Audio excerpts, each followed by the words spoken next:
যে 7টি খাবার নিয়মিত খেলে আপনি কখনোই বৃদ্ধ হবেন না। মানে বৃদ্ধ হলে মানুষের যে কষ্ট, শারীরিক মিলনে যে কষ্ট, সেটা কখনোই আপনার হবে না। সুবহানাল্লাহি বিহামদিহি সুবহানাল্লাহিল আযীম। আজীবন 25 থেকে 30 বছরের টাগরা যুবকের মতো আপনি চলাফেরা করতে পারবেন। এই খাবারগুলি কোরআন হাদিস থেকে রিসার্চ করা, এগুলি সাধারণ কথা নয়, এবং মেডিকেল সায়েন্সও তথ্য দিয়েছে। কোরআন যে কথা বলছে 1000 বছর আগে, মুহাম্মদ সাল্লাল্লাহু আলাইহি সাল্লাম 63 বছর বয়সে তিনি কিন্তু 25 বছর বয়সের যুবকের মতো টাগরা ছিলেন। সুবহানাল্লাহ। কি কারণে? বিশ্বনবী সাল্লাল্লাহু আলাইহি ওয়াসাল্লামের লাইফস্টাইল আমাদের লাইফস্টাইলের মতো না। আমরা ঘুম থেকে উঠে রাতের পান্তা ভাত খাই, ইচ্ছা মতো খাই, কিন্তু চর্বি বার্ন করি না। বিশ্বনবী সাল্লাল্লাহু আলাইহি ওয়াসাল্লাম জীবনে ঘুম থেকে উঠে পান্তা ভাত খাইছে? হাদিস পাইছেন কখনো? যদি নিজের যৌবনকে ঠিক রাখতে চান যুবক ভাইয়েরা, যদি তোমরা চাও সালাউদ্দিন বিন আইয়ুবের মতো ময়দানে ঝাঁপিয়ে পড়বা, তোমাকে যুবক থাকতে হবে, শরীরে শক্তি থাকতে হবে। সেই জন্য তোমার লাইফ স্টাইলকে পরিবর্তন করতে হবে। প্রথম নাম্বার যে খাবার, সেটা হচ্ছে খেজুর এবং শসা।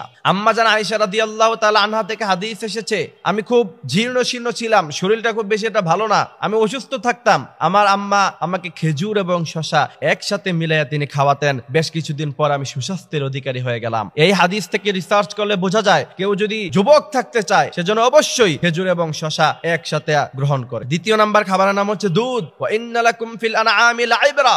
আল্লাহ পাক বলছেন এটার মধ্যে তো নিদর্শন আছে। দুধটাকে আল্লাহ পাক মানুষের জন্য কত সুন্দরভাবে কোয়ালিফাইড করে, লিকুইডটাকে আল্লাহ পাক মানুষের জন্য পাঠান, আপনি কল্পনাও করতে পারবেন না। দুধের উপরে এবং নিচে তার ময়লা থাকে, নিচে ঘাস থাকে, পচা খাবার থাকে, মাঝখান দিয়ে ফ্রেশ দুধটাকে আল্লাহ পাক বের করে দেয়। এই দুধ যদি কেউ আজীবন খেতে পারে নিয়মিত, সে যদি সেটা হজম করতে পারে, বিশ্বনবী সাল্লাল্লাহু আলাইহি সাল্লাম বলছেন শারীরিকভাবে সে ফিট থাকবে। মেডিকেল সায়েন্সও সে কথা বলছেন। বিশ্বনবী বলছেন পৃথিবীর মধ্যে একটা খাবার আছে যেই খাবারটা মানুষের তৃষ্ণাও মিটায় আবার ক্ষুধাও মিটায়, সেই খাবারের নাম হচ্ছে দুধ।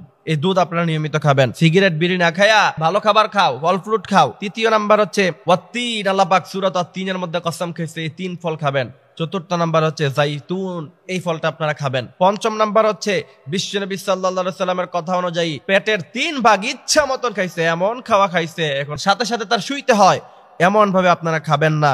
পেটের এক জায়গাকে বিশ্বনবী সাল্লাল্লাহু আলাইহি ওয়াসাল্লাম খালি রাখতে বলছেন, আরেক জায়গায় খাবার দিয়ে ভরপুর করতে বলছেন, আরেক অংশকে পানি দিয়ে ভরপুর করতে বলছেন। সুতরাং 3 ভাগে ভাগ করে 1 ভাগ পানি, 1 ভাগ খাবার, আরেক ভাগ আপনাকে খালি রাখতে হবে, তাহলে আপনি সুস্থ থাকতে পারবেন। 6 নাম্বার হচ্ছে ডাবের পানি খাবেন আপনারা। আল্লাহ পাক পানি দিলেন, এটা এমন এক লিকুইড পানি, সুবহানাল্লাহি বিহামদিহি সুবহানাল্লাহিল আযীম। তোমরা টাকা দিয়ে টাইগার খাও শরীরে এনার্জি আসার জন্য, তোমরা টাকা দিয়ে পাওয়ার খাও শরীরে পাওয়ার এনার্জি আসার জন্য, আর আল্লাহ সুবহানাহু ওয়া তাআলা যে প্রাকৃতিক ডাবের পানি দিয়েছে, কোন মেডিকেল সায়েন্স এই কথা বলতে পারবে না যে ডাবের পানি খেলে মানুষের ফায়দা হয় না। কিন্তু মেডিকেল তথ্য দেয় কেউ যদি নিয়মিত স্প্রিট, তারপর হচ্ছে আপনার এই সমস্ত লিকুইড জাতীয় পানিগুলি গ্রহণ করে সে অসুস্থ হয়ে পড়বে।